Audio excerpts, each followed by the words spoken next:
In some of the areas. Во оценувањето, ние секогаш ја имаме предвид политичката ситуација и како таа влијае на управувањето, затоа силно ги охрабруваме земјите да пристапат кон реформи на јавната администрација за да се обезбеди дека таа е доволно силна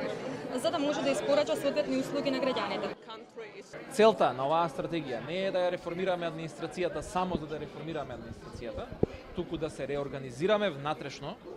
и да воведеме информатичко-комуникацијски технологии, да се дигитализираме, за да на граѓаните им даваме побрзи услуги, поефикасни услуги и поевтини услуги. И затоа во текот на оваа година ќе го пуштиме во употреба новиот национален портал за електронски услуги, затоа во текот на оваа година ќе го пуштиме во употреба новиот национален портал за отворени податоци. Закон кој што воведува обврска за сите буџетски корисници, за сите јавни предпријатија и за сите општини,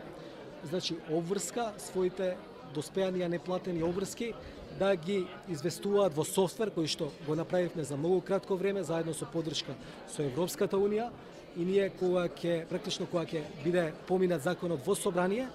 ќе воведе обврска, тие ќе почнат да го полнат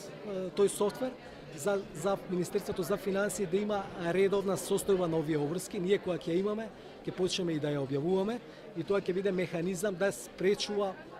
зголемување на тие обврски во иднина.